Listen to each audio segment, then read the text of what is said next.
I'm going to finish up my discussion of the change of basis theorem and actually prove the theorem. I want to lay out the three mappings, the three linear transformations that go into the big diagram that we've seen before.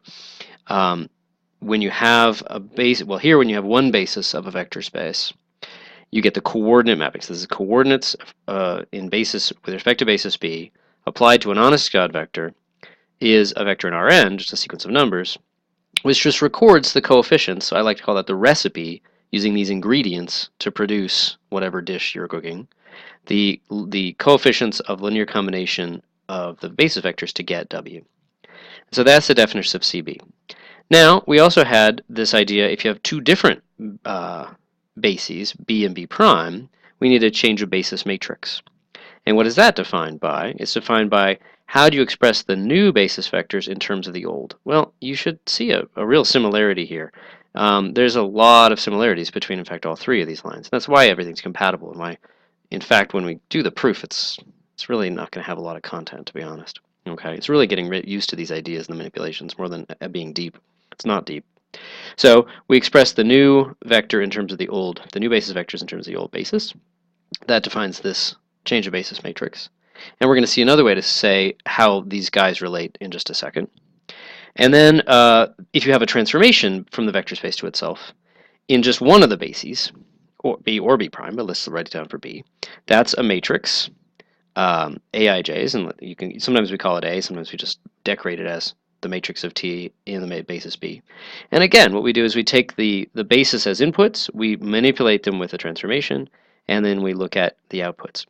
These are looking very, very similar. And then there's kind of a way to unify these, but I think I don't want to start with that. Maybe I'll make an extra video to show you the master unification, but that can be a little confusing first time you see it. Here's one of the things we know, a compatibility between the coordinate mapping and the T, and it's that if you take a real vector, like W, and coordinatize it with basis B, and do the coordinate version of the transformation T, it's the same thing as doing the actual transformation and then coordinatizing. If this were not true, this is not accidental, if this were not true, this would not be what we mean by all this stuff. It's really a very nice way to summarize that TB does what we think it does with respect to the coordinates. We want a similar thing with P. We want to know that if we take a vector W, we express in coordinates, and then we change bases, we get the coordinate expression in B. That's what P is supposed to do. As long as we get the order right, and that can be a little tricky to remember which order. Okay, so I promised you a proof of this, and then once we have a proof of that, we can go back to our master diagram, and we'll get everything. So I hate to erase this, but we need the space. Okay, well, maybe I'll leave that and see if we can get away with it. Okay, so I'm going to start drawing part of the master diagram here. CB to Rn. So we've got this part, this triangle, and we're trying to show, in the parlance of these diagrams, trying to show that this diagram commutes. That if I take any input here and I go this way, that's PCB prime. It's the same thing as I take that same input and I go this way directly. Okay, and so that's what I want to show. Well, these are both linear transformations, so I'm going to apply both of those guys to a basis vector.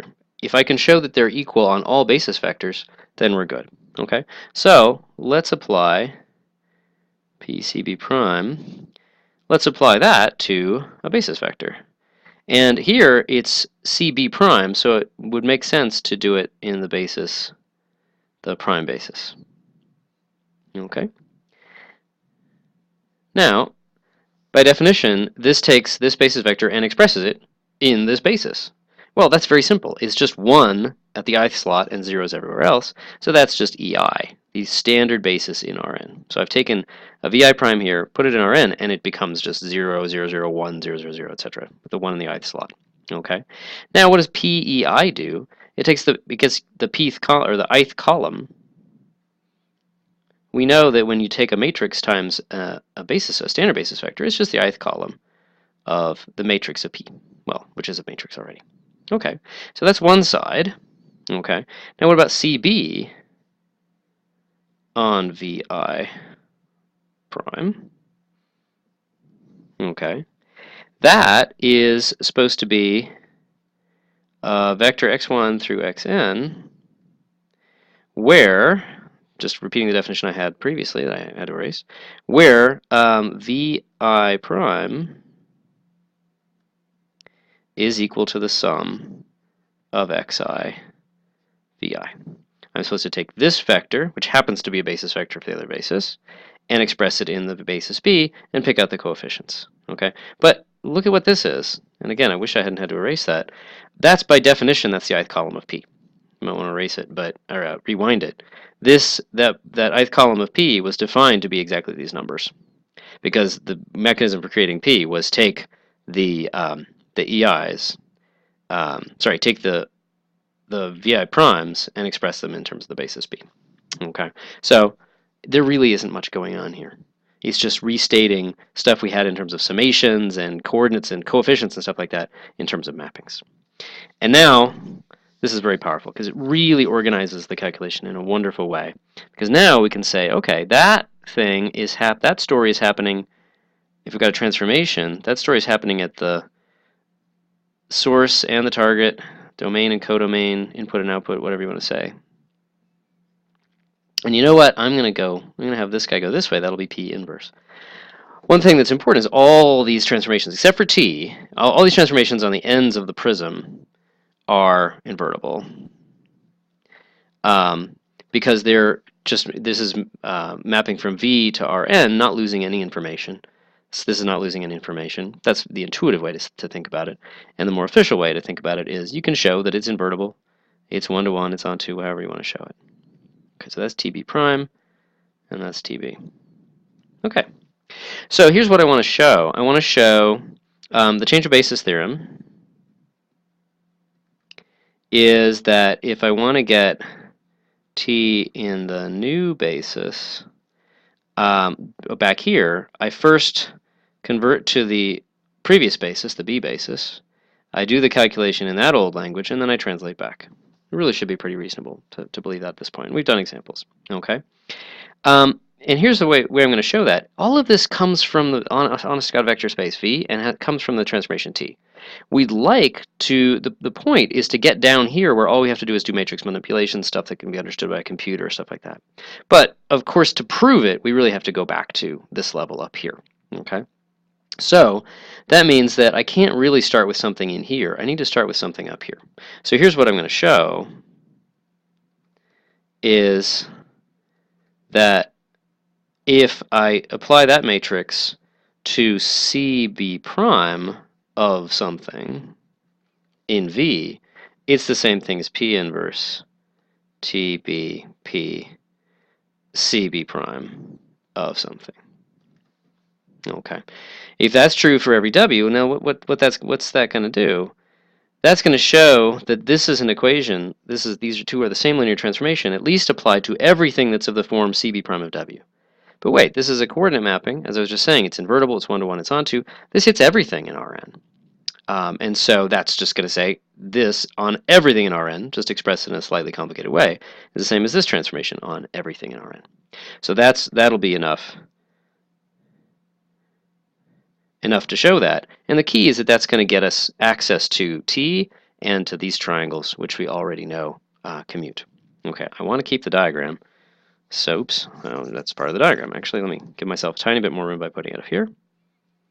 Okay, so we're just going to take, let's take the more complicated side of it, I guess. P inverse T B P CB prime applied to some vector W. Okay, now, ooh, wait a minute. We know that it's PCB prime. We know something about that. That's going this way, this way. So let me diagrammatically chase it out. I'm going to show that going do is the same as going do.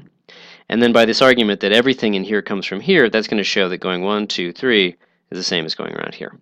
Okay, and what I'm going to do is I'm just going to show that everything else in this diagram, the front face of the prism, the two sides, the triangular sides, the back face, all commute, and that's going to force the bottom to commute. It's a very famous technique called diagram chasing, and you do a lot of it in various fields of mathematics nowadays. Okay, so I can say, hey, I can turn I can shortcut that as just a CB. Okay, and so that's what we just proved. The triangle, that triangle commutes. Now, okay, that's going do, do, do. Okay, but wait a minute. This thing going down diagonally and over, that's the same as going over and down. That's the statement I proved maybe in the very first video that about commutativity of T, CB, and TB. Okay, so essentially those switch and that becomes CB, and then the honest-to-God T transformation. And this is a good sign. We've really referred back to reality, not our just coordinate impressions of reality. Okay, but then CB, but then P inverse CB, that's going this way, this way. I bet that's the same as going directly this way. And I'll leave that for you to prove. It's really just a one-line proof based on what we had here, that PCB prime is equal to CB. So that's equal to CB prime T of W. Now we're on the back face of that guy, and so we're going this way and this way. Well, that's the same thing as this and this, again by the first video, and that's matrix of T in B prime times CB prime of W. And that's what we wanted to show. This is true for every input W, and that's what we wanted to show, is that this complicated path, the four-stage path, is equal to this path, and that means this bottom triangle, this bottom rectangle commutes.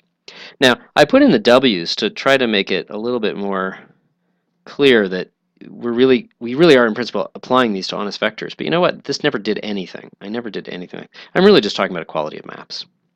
And the more you get used to this, if you do go in this direction of mathematics, the more you get used to just saying, oh, okay, that's equal to this, and you just kind of move this over. That guy shortcuts, okay, and then this goes, okay, goes over here, over here. Oh yeah, it's equal. And then this little argument about the CB prime not being important, and you're done.